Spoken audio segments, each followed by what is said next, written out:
Buenas noches. Hoy nuevamente en una oportunidad de este diálogo. Robert, ¿cómo vas? Bien, muy bien. Bueno, aprovecho de saludar. Buenas noches a todos los que están en este minuto conectados y disfrutando de diálogos. Sí, hoy nuevamente en un segundo episodio de esta serie llamada Una vida centrada en el Evangelio y deseando que el Señor siga afirmándonos, guiándonos y sobre todo animándonos a ver cómo nuestra vida debe guiarse en el Evangelio. ¿Cómo les fue hace 8 días? Bueno, muy bien. Estamos muy contentos porque recibimos bastantes visitas Chévere. y eso nos agrada y Ajá, nos anima, nos motiva a seguir adelante. así es. Y nos fue bien porque pudimos, junto con el pastor Daniel, mirar desde una perspectiva bíblica el real significado del término evangelio. Mm, Sí. un término que es bien utilizado, ¿no? Está mucho en la alfombra roja de la iglesia, ¿no? Creo que hace parte de nuestro lenguaje evangélico. Sí, Hablar sí. de evangelio, mejor dicho, es algo que todo el tiempo lo hacemos, pero yo no sé si realmente lo entendemos a profundidad. Y precisamente eso era lo que hablábamos, Ujú. porque el término evangelio tiene distintas interpretaciones Ujú. o distintas formas de explicar y no todas dan en el blanco. Así Sí, es, así sí. es. Y a veces cuando se vuelve tan común, realmente maltratamos el término. A Sí, veces utilizamos el hermano porque no recordamos el nombre, ¿no? Y exacto. puede suceder lo mismo con la palabra evangelio. La utilizamos tanto que perdemos de vista realmente lo que significa a comprensión. Y qué chévere que hace 8 días pudieran ustedes dar una perspectiva correcta de la palabra evangelio.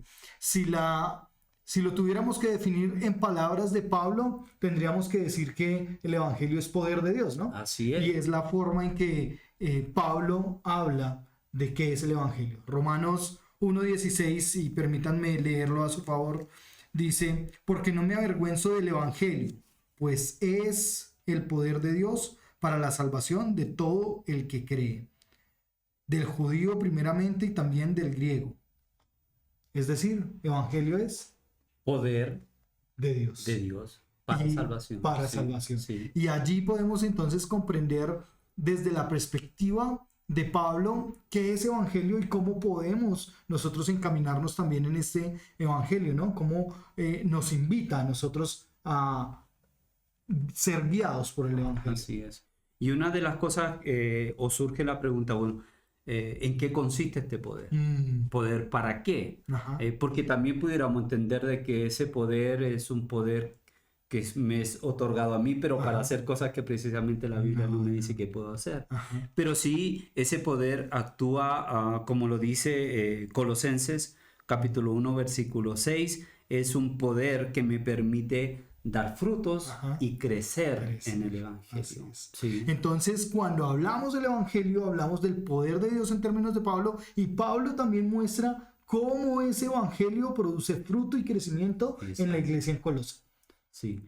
Yo siempre he dicho que nosotros somos, nuestro corazón es como una canastita de frutos, Ajá, y que va a llevar siempre fruto. Esa canasta nunca va a estar vacía. así Pero es. ese fruto puede ser O un para buen fruto salvación, o para perdición. así es. Entonces hay frutos propios del espíritu, Ajá, pero hay frutos también que obedecen a los deseos de la carne. así es. Entonces el evangelio nos permite llevar frutos que son frutos para salvación Ajá, y ajá. al mismo tiempo crecer en santidad y crecer en el conocimiento de Dios. Cuando nos relacionamos mucho con la palabra evangelio, suele suceder con nosotros que se vuelve rutinaria, ¿no? Se vuelve algo de costumbre y llega a suceder lo que Pedro en su segunda carta dice, ¿no? En el capítulo 1, versículos 3 al 9, que es como el hombre que se mira al espejo y cuando se retira, se le olvida. Ujú. Y puede ser esto que lo que nos sucede cuando nos acercamos al evangelio.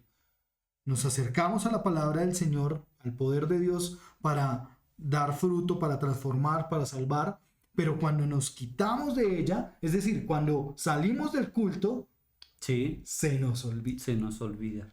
Y precisamente lo que dice Segunda de Pedro, capítulo 1, versículo 3, al 9, Ajá.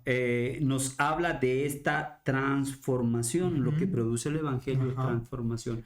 Y ahí, pastor, yo me quiero detener un poco porque ciertamente quien ha venido al Evangelio, quien ha recibido la buena noticia y ha venido acercado por Dios, tiene que haber un grado de transformación. Si bien puede ser que no sea total, no sea del 100%, pero sí tiene que evidenciar una transformación. Y una muestra de una transformación es precisamente que el Evangelio está trabajando de manera correcta en mi interior.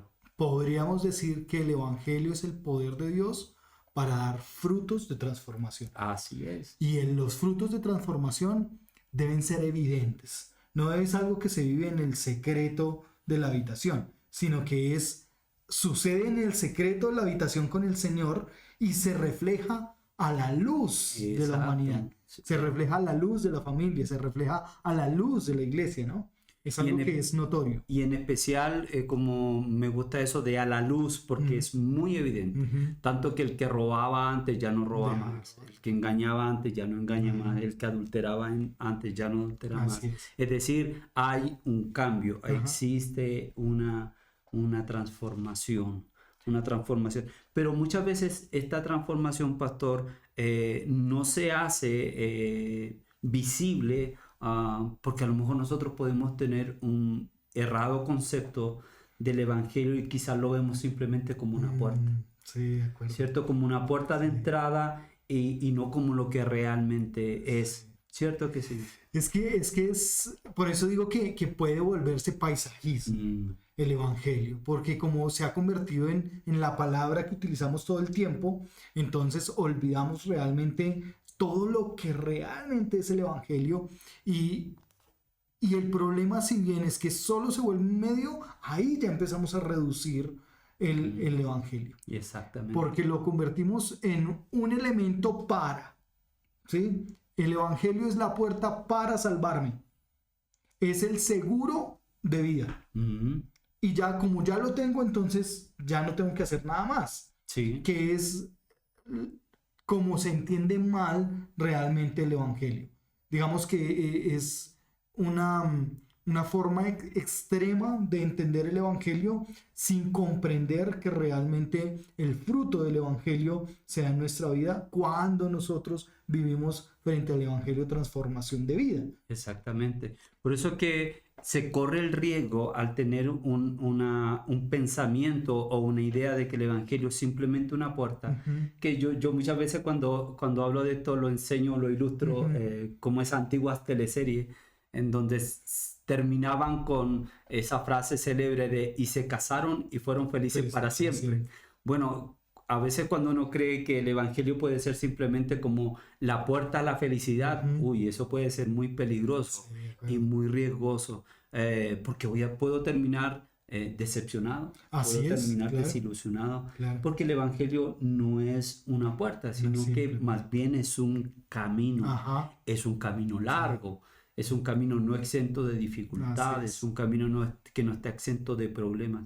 Por eso que es válido advertir que si yo estoy yendo a un lugar en donde se me promete puras buenas cosas, si se me promete que los problemas se acabaron, que mi crisis económica se va a resolver de la noche a la mañana, que mi empresa va a crecer, toda esta doctrina muchas veces alineada con esta doctrina falsa de la prosperidad, y si eso no sucede, ¿qué sucede? ¿Qué va a pasar? El triunfalismo evangélico, donde si tú entras por la puerta del Evangelio, ya todo se soluciona. Exacto. Se soluciona tu vida matrimonial, tus hijos van a ser diferentes, vas a tener prosperidad y casi que es como de gloria en gloria, ¿no? Exacto. Mal comprendido, cuando realmente la palabra no habla de triunfalismo, sino de realismo. Y ese triunfalismo creo que ha hecho mucho daño a la iglesia evangélica. Creo que ha dañado el concepto mismo del Evangelio y de comprender la transformación a través del Evangelio, que no es solo la puerta para la salvación, sino que es el medio para la transformación, que es el medio para la santificación, que es el medio para el fruto del Señor. Y allí es donde realmente debemos comprender que no debemos dejarnos endulzar el oído por aquello que nos gusta, que es atractivo. Más bien debemos desconfiar cuando se muestra tan triunfalista el Evangelio, que esa enfermedad que tienes, tranquilo, porque el Señor la va a quitar. Pero no vemos eso en la Escritura. Si bien vemos que el Señor sanó a enfermos, también vemos personas que vivieron con su enfermedad. Exacto. ¿Sí? Y una muestra de esto es Pablo, Pablo, cuando habla de su aguijón en la carne, ¿no? Entonces, cada una de estas cosas nos debe llevar a entender que la palabra del Señor, que el Evangelio no es un triunfalismo evangélico, sino que es más bien el realismo de aquel que cree en el Señor y que va a ser transformado por el Evangelio. Exacto. Y la palabra del Señor. Por eso que es muy recurrente encontrarse con gente que estuvo en la iglesia, Ajá. que sirvió en la iglesia, que hoy día está afuera, y la respuesta es porque me decepcioné, me desilusioné. Y yo le digo, ¿de qué? Es que me dijeron que me prometieron algo y no se cumplió. Me dijeron que me iba a liberar del castigo del pecado, pero sigo pecando. Exacto, sí. Me dijeron que mi vida iba a ser una vida próspera, llena de lujo y todo, y no se cumplió. Sí, cuando entendemos el Evangelio realmente comprendemos que el Evangelio no solo nos libera del castigo del pecado en Cristo Jesús, sino que además el Evangelio nos deja libres del poder del pecado sobre nuestra vida. Sí. Es decir, ya podemos decidir por ser libertados por el Señor del pecado, de ese poder del pecado sobre nosotros. Ya somos conscientes, ¿no? Y ahora vamos a hablar un poquito más de eso, pero ya tenemos conciencia de pecado y conciencia de santidad del Señor. Y en ese caminar, entonces, logramos entender que realmente el Evangelio cumple una tarea más allá. El Evangelio nos reconcilia con el Señor, nos justifica con el Señor. El Evangelio nos santifica delante del Señor. Es decir, nos aparta de la maldad, nos aparta del maligno, como el Señor Jesús oraba allí por los discípulos en Juan, ¿no? No oro para que los quites del mundo, sino para que los liberes, los guardes del maligno. Así es. Entonces es interesante entender que el Evangelio no es una puerta, es un camino, que el Evangelio no es solo el medio de nuestra salvación, sino de nuestra transformación, y que el Evangelio no solo nos libera del castigo del pecado, sino del poder que el pecado ejercía en nosotros. Así es. Y eso nos permite hoy día a nosotros diferenciar entre el bien y el mal y decirle no a lo que tenemos que decirle que no, y decirle sí a las cosas que tenemos que decirle que sí. Y encerramos en que el Evangelio finalmente lo transforma todo. Amén. Es decir, el Evangelio transforma. Así es. Sí. Así es. Sí, creo que cada uno de nosotros allí en la intimidad de su corazón, y quizás al escuchar esto debe pensar un poco qué he entendido mal del Evangelio, en qué he reducido el Evangelio en mi vida, y cómo hoy a través de la palabra del Señor el Evangelio mismo nos libera de ese reduccionismo que le hemos dado, y cómo nos permite ver un panorama más amplio, más divino, más glorioso de lo que realmente es el Evangelio. Así es. Y una de las cosas que debemos mencionar es que precisamente el Evangelio trabaja de manera que nos permite a nosotros despertar o tener una conciencia creciente respecto de quién es Dios realmente y de quién soy yo realmente. Entonces nos coloca en un punto que se llama conversión. Y a partir de ese punto, nuestra conciencia, ¡pum!, yo digo así como que explota cuando el Evangelio viene a nuestra vida y nos es revelado por el Espíritu Santo, esta verdad tan gloriosa. Mi conciencia crece y tengo una perspectiva real de quién es Dios. Así es. Y una perspectiva real de quién soy yo. A mí me gusta ver esto como la Escritura misma describe la Escritura y el Evangelio, ¿no? Que es lámpara a nuestros pies, que alumbra nuestro entendimiento. Y creo que para llegar a ese momento de conversión, en ese clave momento de conversión, donde realmente tenemos una conciencia de la santidad de Dios y de la pecaminosidad nuestra, tuvimos que estar expuestos al Evangelio. porque dice la palabra que el Evangelio o la palabra del Señor es la que alumbra nuestro entendimiento y nos permite, alimenta nuestra fe.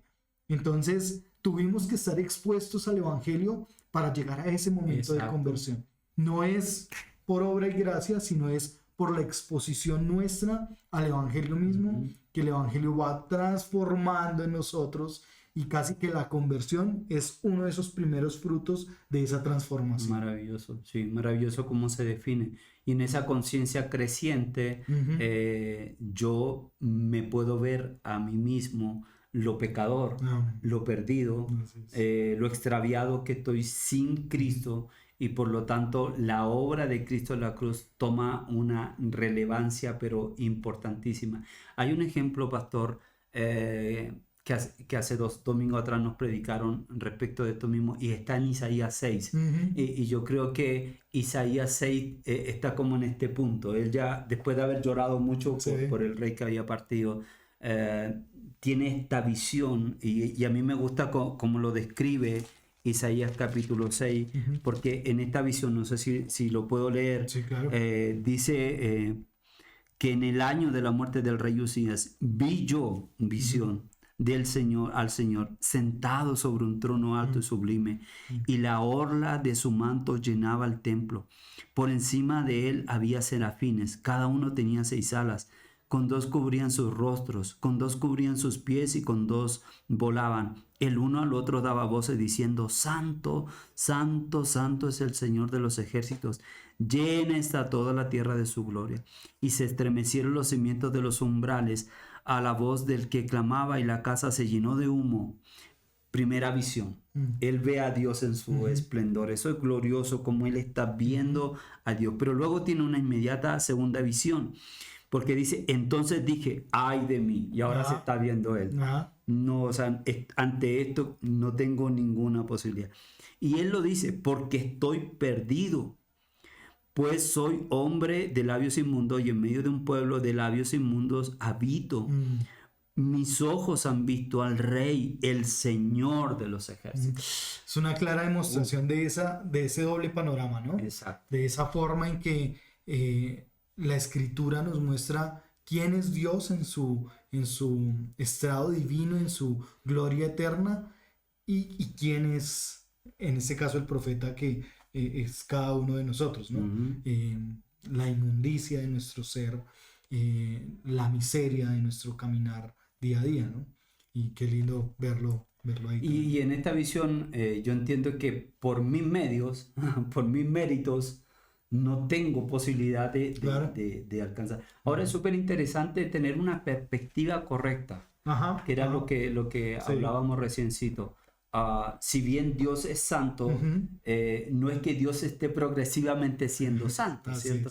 Sino que Él es santo, santo, santo. O sea, absolutamente. Entonces es una perspectiva también de que, a pesar de que es un Dios santo, poderoso, juez, soberano y todo lo demás, es un Dios que nos permite acercarnos a Él por medio de la obra de Jesucristo. No por sí solo, sino por medio de Él. Y la perspectiva mía es que yo sí soy pecador, sí estoy perdido, progresivamente pecador, pero que por la gracia y la misericordia de Dios entro en un camino también que me permite una santidad progresiva, que no voy a alcanzar obviamente plenamente en esta vida, pero que por los méritos de Jesús. Eso quiere decir que este Dios santo, cuando me mira a mí, no me ve a mí, sino que ve el sacrificio de su Hijo.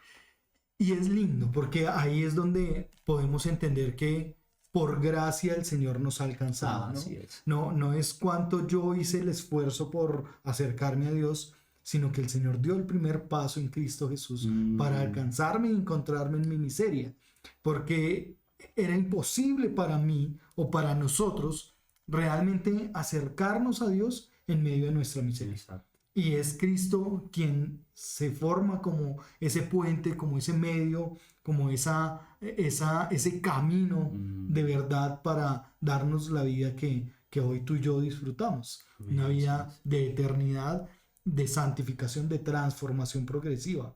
Una vida en la que todos los días debemos estar expuestos al Evangelio.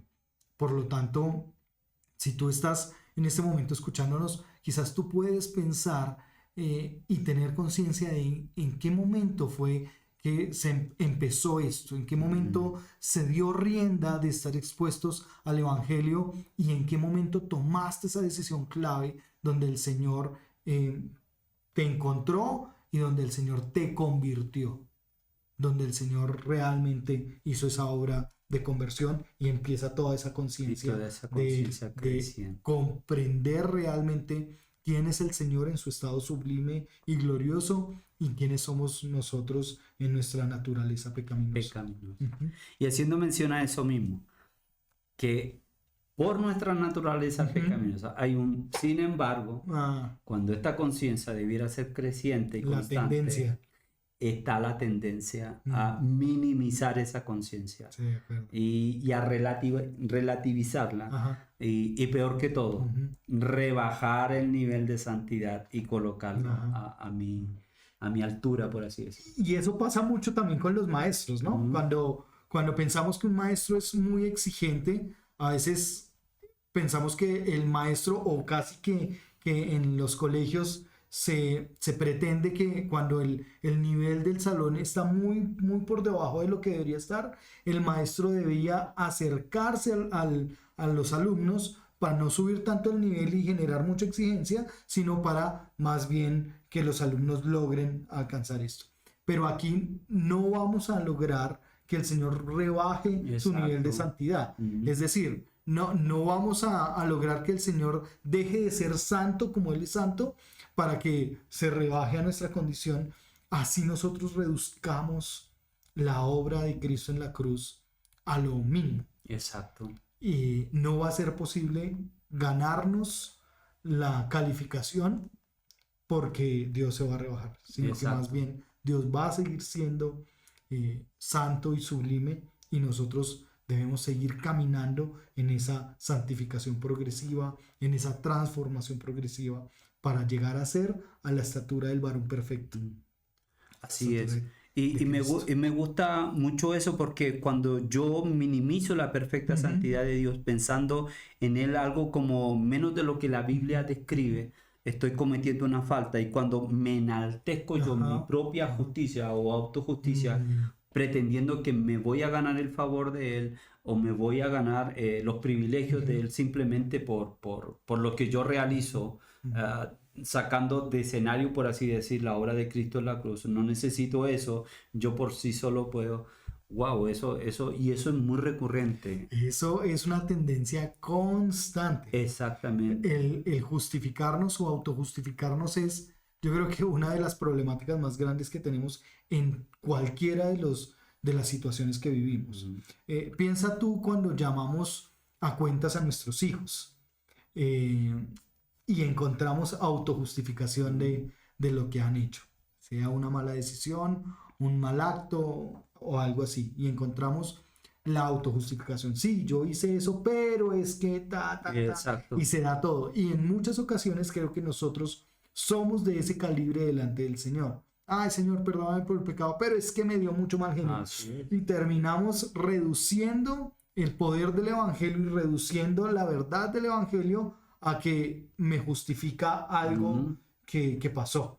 Sí, yo no hice eso, ¿no? Cuando encontramos los siervos, sí, yo no hice eso, pero es que estaba muy ocupado. Y casi que eso justifica la falta de compromiso del que ha decidido servir al Señor, ¿no? Así es. Y aún corremos el riesgo de desconocer nuestra propia naturaleza, creyendo que, o sea, ¿a qué me refiero? Es que me cuesta creer que yo hice eso. Que yo soy tan malo. Que yo soy tan malo. O siempre hay uno más malo que yo. Claro, o sea, yo no soy tan malo. Depende con quién te miras, ¿no? Es muy recurrente y muchas veces en consejería matrimonial el decir, yo te dije eso, sí, tú me lo dijiste. No, es que, o es el que te lo dijo, no fui yo. Sí. Y en última, es que tú sacas lo peor de mí. O sea, ese no soy yo. Tú me haces hacer. y la verdad es que sí, ese eres tú. O sea, esa es tu naturaleza. Que lanza fuego por la boca muchas veces y que no se priva de la ocasión de poder herir a otro o pasarlo a llevar. Ese eres tú.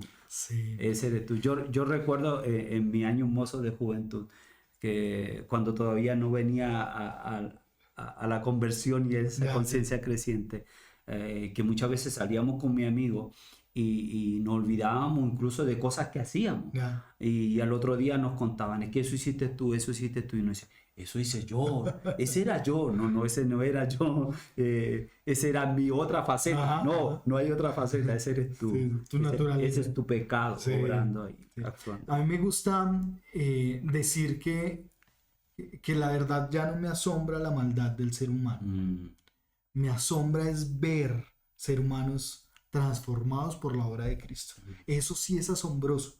Creo que el mismo hecho de bautizarse es asombroso. Por eso dice que hay una celebración en los cielos cada vez que un hijo del Señor se mm, arrepiente, ¿no? Porque la maldad es nuestra forma natural de vivir. Nuestro pecado es la forma natural en la que vivimos. Pero es asombroso cada vez que alguien en el matrimonio, en la paternidad, en la empresa, en el rol de liderazgo de una organización, decide menguar para que otros, mm, decide extender gracia, decide extender misericordia. Eso es asombroso. y eso es asombroso. Pero creo que a veces no nos asombramos de esto, sino de la maldad. Y los noticieros están llenos de eso todo el tiempo, ¿no? Cuánta cuanto periódico agarramos, nos muestra cada vez más la maldad. Y a veces nos asombramos de la maldad cuando es algo que en lo que vivimos naturalmente. Pero creo que ahí está el punto de lo que tú decías. Reducimos tanto nuestra maldad y nos asombra la maldad de otros. Sí, exacto, Y nuestra propia maldad no nos asombra, sí. sino que nos autojustifica, Y somos muy crueles o somos muy, señalando la maldad sí, de otros. somos muy reactivos Crudos. inmediatamente Mm. para reaccionar frente a la maldad de otro, pero Así es. nos olvidamos que esa maldad está en Así nosotros es. también. Y creo que lo asombroso es cuando el Señor decide en su gloria eterna transformar esa maldad y empezar a dar frutos Mm, de santidad, dar frutos de apartarse, dar frutos de dejar de hacer. exactamente. Y allí entonces obra realmente esa obra del Señor, esa obra del Evangelio Así es. en nuestras vidas. Entonces, una manera de contrarrestar esa tendencia Mm. natural, constante, Ujú. permanente de reducir el evangelio, debemos nosotros nutrirnos Así de es. estas verdades bíblicas, Ujú. de quién es Dios, Ujú. de quién soy Ujú. yo, que necesito de Ujú. Jesús en ese camino, en ese transitar, Ujú. que no es por mi mérito, que es Ujú. por los méritos de Jesucristo. Es constantemente Ujú. nutrirme de esa verdad. Necesito conocer, Ujú. ver, saborear el santo y justo carácter de Dios. Mm. Y no tener esos extremos de ver a un Dios, sí es santo, pero no es un Dios lejano, ¿cierto? Ujú. Sino que ese Dios, como tu pastor lo mencionaste, ese Dios se ha acercado, ha Ujú. tomado la iniciativa y Ujú. ha provisto el medio de Ujú. acercamiento, que es su Hijo Jesucristo. Él proveyó el medio y nosotros podemos acercarnos a Él. Entonces, si bien ese Dios se ha acercado a nosotros, no se ha acercado tampoco al nivel, a mi A altura, iguales. para yo tratarlo como algunos lo tratan, como el cuchito, el parcero. No, no, no, es Dios, Sigue es siendo Dios. Dios, es Dios, un Dios justo, un Mm. Dios perfecto. Y bueno, y también comprender la profundidad de mi avería, o sea, Ujú. de mi maldad, Ujú. de mi daño Ujú. y mi necesidad de Él, obviamente, Sí. siempre.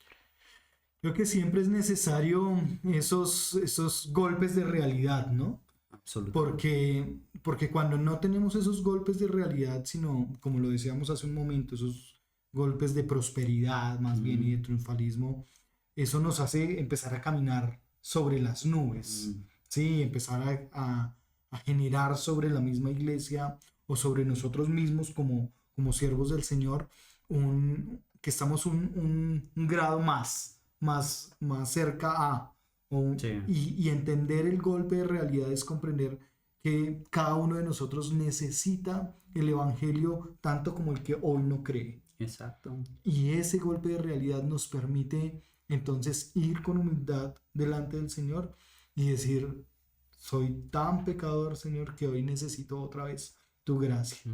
Que hoy Recordarme el necesito otra vez. Evangelio. Ajá, Recordarme el así Evangelio. es. Tengo un amigo, José Lo Mercado, que en una ocasión compartimos un viaje del aeropuerto a la ciudad de Medellín, estando yo en Medellín. Y él me decía, Roberto, cada vez que yo viajo, yo me tengo que recordar el Evangelio. Ujú, Él es un predicador, un ujú, conferencista, y yo lo escuchaba, porque uno a veces tiene la sensación de claro. que estos hombres no Ujú, están como lejos ujú, pero me decía, yo me tengo que recordar. Y claro. en sus predicaciones lo menciona, me tengo que recordar, me Mm, tengo que recordar. mm, Y en momentos de crisis, o no crisis, sino que él relata o él cuenta en sus conferencias, en sus predicaciones, y alguna vez lo conversamos en este viaje, me decía, yo incluso llamo a mi esposa y le digo, recuérdame el Evangelio, recuérdame el Evangelio, porque reconozco que soy pecador, que estoy claro. sujeto a Mm, pasiones, estoy sujeto ujú, a tentaciones y necesito recordarme el Evangelio. Y eso es muy cierto, necesitamos constantemente recordarnos lo necesitados que somos de Dios, lo necesitamos que somos de que esta conciencia creciente de quién es Dios en nosotros se mantenga y crezca y no minimizar ujú, para nada de o acuerdo. reducir el Evangelio en nuestra vida. Crecer en el Evangelio es entender realmente la santidad de Dios y nuestra naturaleza pecaminosa. Exactamente, así es. Cuando crecemos en el Evangelio tenemos claras esas dos perspectivas. No podemos creer que estamos avanzando en una madurez en el Evangelio cuando no estamos teniendo una correcta perspectiva de la santidad de Dios y Así es. de quién es Dios. Y cuando no tenemos claro quién soy y en dónde estoy. Cuando perdemos de perspectiva eso, más bien estamos reduciendo el Evangelio, Así es. minimizando la obra de Cristo y estamos quizás perdidos de lo que realmente la palabra está alumbrando en nuestra vida.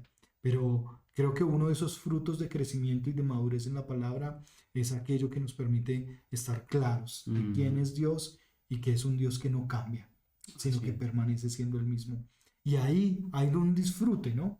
Hay un disfrute, ya no la santificación la vivo en un estado me tocó y lo hago porque tocó Ujú, y no hago esto porque los cristianos no hacemos esto, ujú. sino en una convicción plena de lo que hago y no hago obedece a lo que conozco y entiendo del Señor. Y hay gozo en eso. Ajá. Hay gozo en hacer la voluntad de Dios, Sí, disfruto hacer sí, la sí. voluntad de Dios. Mm. No lo hago simplemente por brindar una Ajá, apariencia, ajá, sino que disfruto y ajá. me gozo. Y en mi conciencia pecaminosa descanso en el perfecto Ujú, Redentor que es ujú. Jesucristo. Amén. Yo puedo descansar en él. Y esto es bien, bien revolucionario, ¿no? Porque a veces solemos actuar de ciertas formas cuando estamos en medio de la congregación, pero nuestra vida suele ser una totalmente Ujú. diferente en medio de nuestra familia. Y yo no digo que no tengamos quebrantos en nuestro carácter, que no tengamos quebrantos en nuestras emociones, porque somos frágiles, ¿no? Así Y es. entendemos que vivimos una vida de una naturaleza pecaminosa que Cristo está transformando en el día a día al exponernos en el Evangelio. No hablo de eso, hablo de una apariencia de que todo está bien, pero que realmente lo que estoy cargando es un mundo de desastre Ujú. sobre mí. Así es. Y eso suele suceder mucho en medio de la comunidad, ¿no?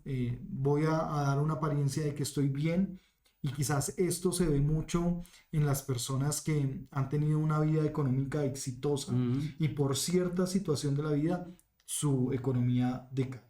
Sí. Pero tengo que seguir guardando la imagen de vivir en cierto sector de Bogotá, de tener ciertos Mi privilegios o estatus. de tener cierto estatus que no obedece a la realidad. Y creo que esto es algo que nos debe llamar a comprender. Realmente lo que hace a un joven atractivo no es la marca de sus zapatillas, ¿no? Ujú. Lo que hace a un hombre atractivo no es la marca de su reloj o de sus camisas. Lo que hace a una mujer bella no tiene que ver con la combinación de colores o con la cirugía estética que se puede aplicar o practicar. Así es. La belleza está en Cristo Jesús y en su obra redentora para nosotros. Exacto. Ahí está la verdadera belleza. Entonces, cuando comprendemos esto, realmente vivimos una vida totalmente sencilla y simple dentro de lo hermoso que es el Evangelio, pero en la sencillez de ser quien soy en casa y fuera de ella. Así es.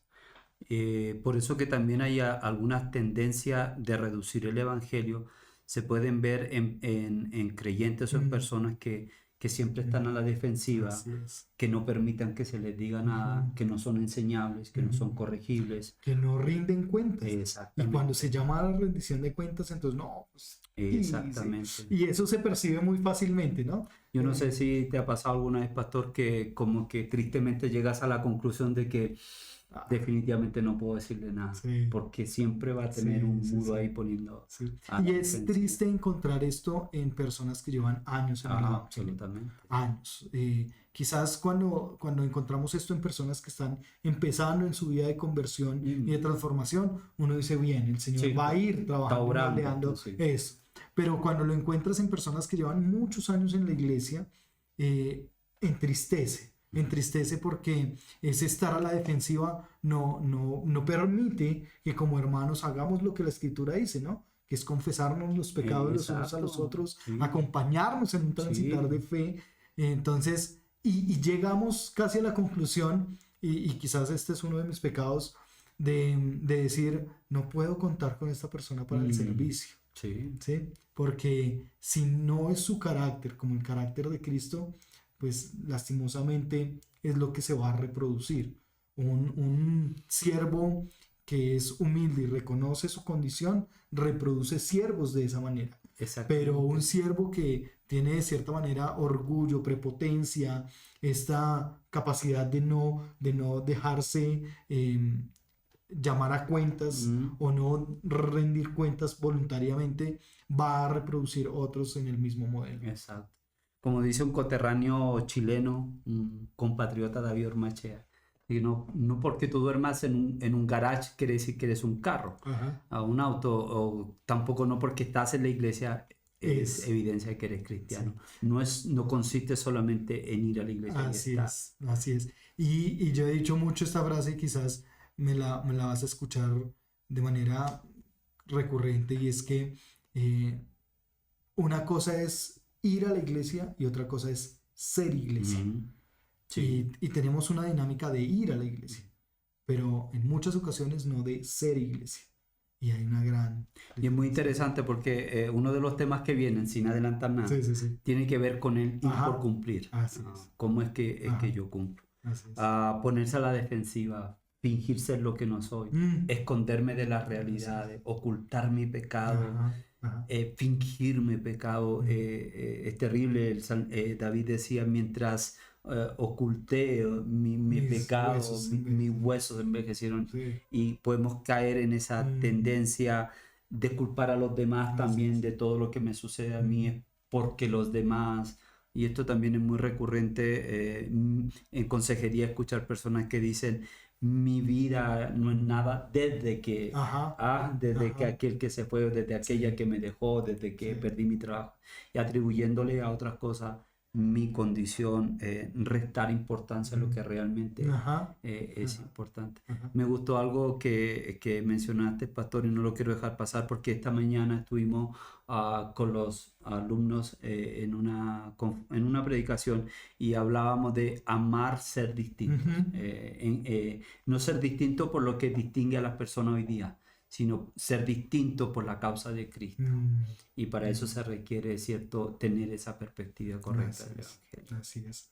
Sí, creo que se reduce el Evangelio también cuando culpamos a otros de lo que nos corresponde, ¿no? Sí. Creo que esa tendencia de Adán y Eva es muy frecuente, ¿no? Ese momento allá en Génesis viviendo todo lo perfecto, y a Adán se le ocurre echarle la culpa a Dios de lo que le estaba pasando, ¿no? De lo que él había decidido hacer en su voluntad perfecta.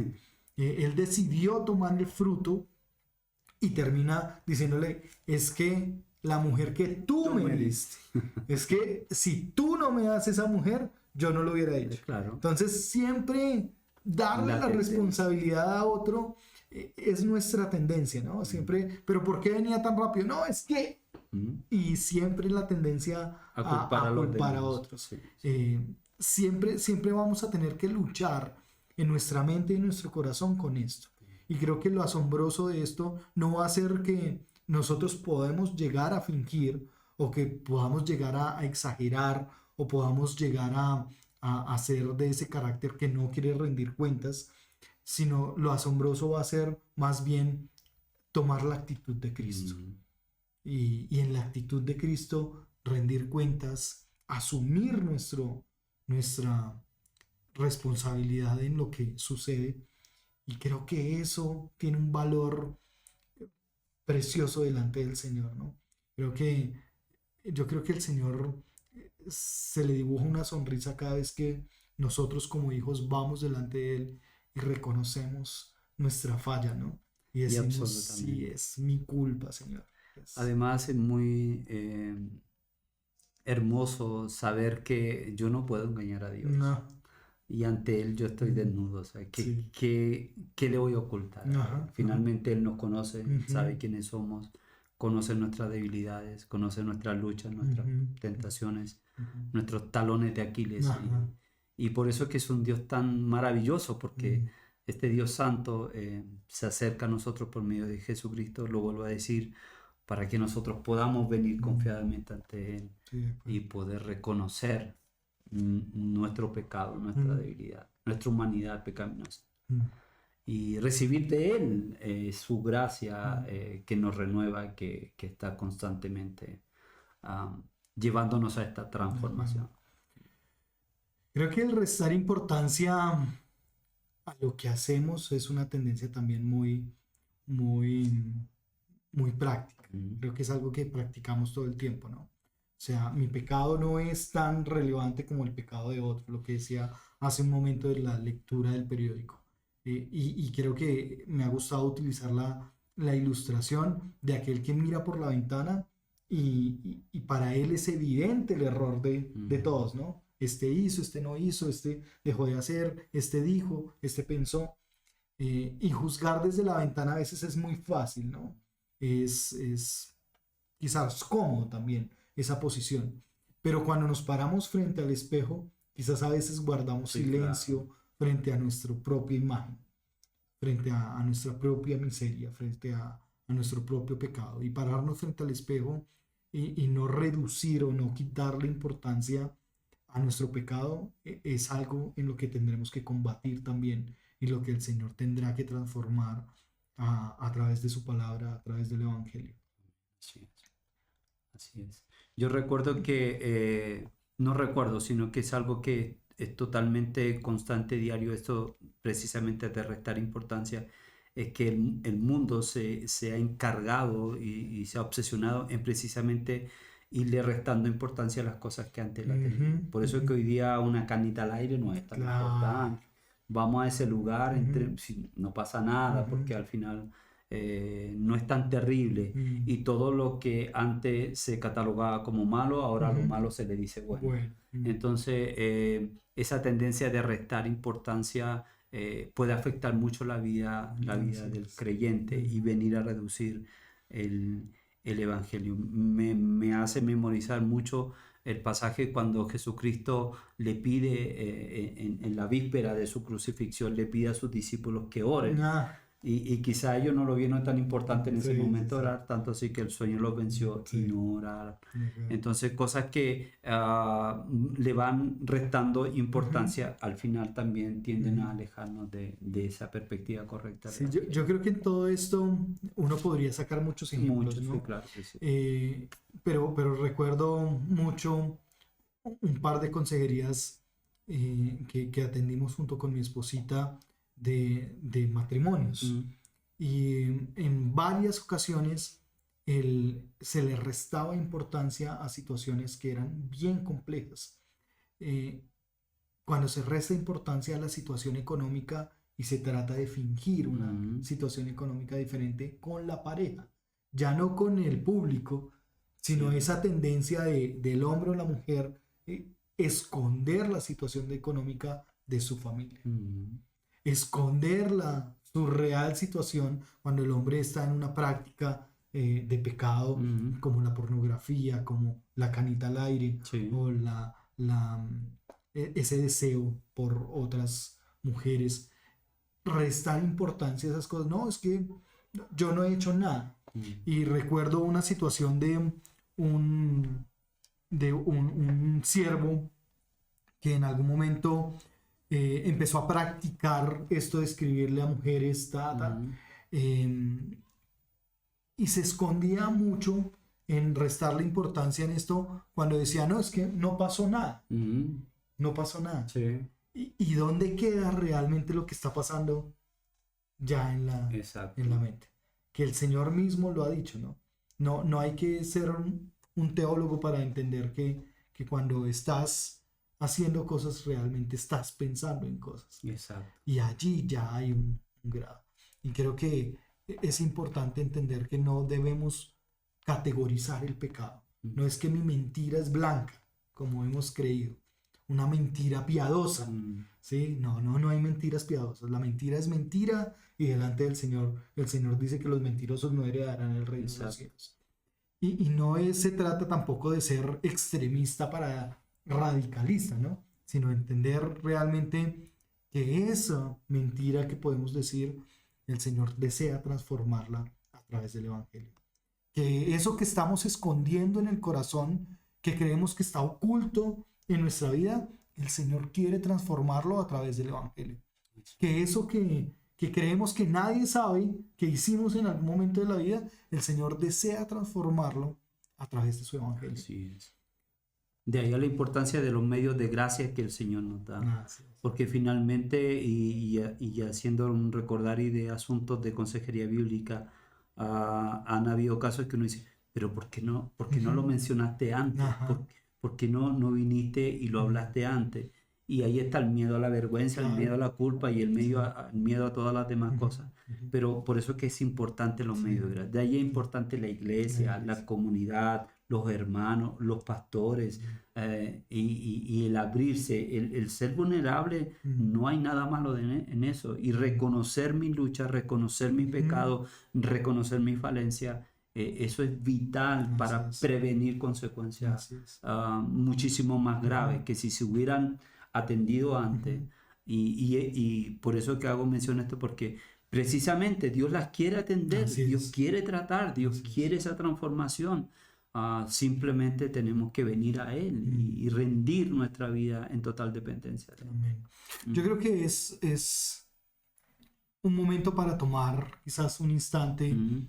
y quizás allí delante del Señor, en silencio, tú puedas traer a memoria esas cosas que quizás has ocultado por tiempo atrás, Mm. en las que quizás que has fingido, ¿no? A las que le has restado importancia, lo que estás mostrando delante de otros, ese deseo de no ser corregido. Quizás es momento de traerlo delante del Señor y decirle, Señor, transfórmame con tu evangelio. Mm. Que sea una verdad en mi vida la transformación de tu evangelio.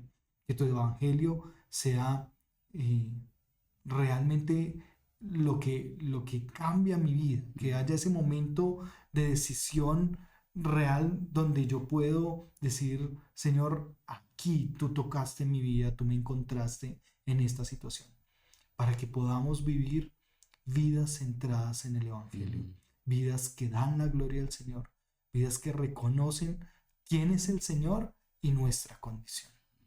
Y este es el instante para que tú y yo podamos estar un momento en silencio y también ponernos delante del Señor. ¿Te Amén. parece? Así es, claro que sí. Entonces vamos a tomar un instante para estar en silencio delante del Señor y vamos a terminar orando. Ahora. ¿Está bien?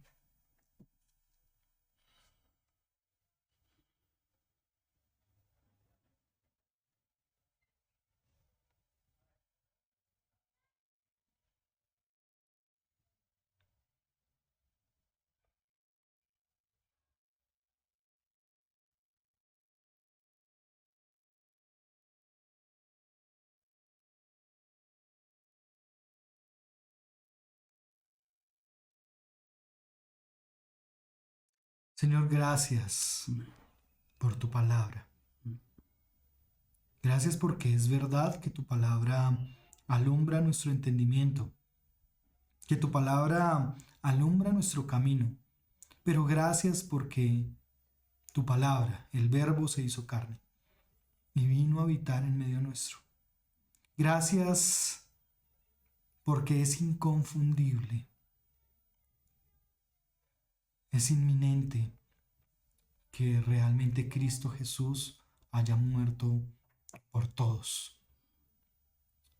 Gracias porque hoy, Señor, no solo hablamos de seguros de vida que nos dejan hacer lo que queramos o comportarnos como queramos, sino que hoy, Señor, hablamos de un tránsito, un sendero, de un camino donde tú, Señor, vas a transformar, donde el poder de tu evangelio, donde tu poder, Señor, va a transformar nuestra vida.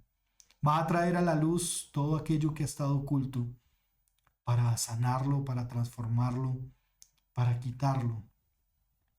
Señor, probablemente hemos estado cargando con cosas durante años y hoy podemos experimentar cómo tú nos llamas a rendir delante de ti esas cosas. Como tú, Señor, hoy estás pastoreando nuestra vida, Señor, para centrar nuestra vida en la verdad del Evangelio. Señor, continúa obrando transformación. Trae a través de tu palabra, a través del Evangelio en nuestras vidas, frutos de arrepentimiento, frutos de santificación, frutos de salvación, frutos de Señor, de realmente una conversión delante de ti. Que podamos tener claro quién eres tú, Señor, y que podamos también saber que tendemos una y otra vez, Señor, a reducir el Evangelio a nuestra manera, a nuestro acomodo. Hoy estamos delante de ti y te damos gracias y rogamos que sigas tú, Señor, guiándonos en este camino de santificación para la gloria de tu nombre. A ti toda la gloria y la honra, en el nombre de tu Hijo Jesucristo. Amén. Amén. Y amén. Amén. Bien, hemos terminado. Gracias, Robert, por este tiempo. Realmente ha sido especial. Tiempo que pasa volando. Sí, se acabó este tiempo, pero queremos que tú puedas volver a ver este tiempo, si así lo deseas, y quizás reflexionar un poco más. Te invitamos a que dentro de 8 días tú puedas estar con nosotros en el siguiente episodio. Va a ser muy interesante seguir siendo edificados por la palabra del Señor y siendo edificados por el Señor mismo en cada una de las cosas que tiene para nosotros. Gracias, Robert. No hay de qué. Gracias. Gracias por este tiempo y que el Señor te bendiga. Amén. Y a todos ustedes, que el Señor les bendiga. Despídenos, Robert. Sí, bueno, que Dios les bendiga. Nos vemos dentro de 8 días y sigamos dialogando, creciendo en el Evangelio.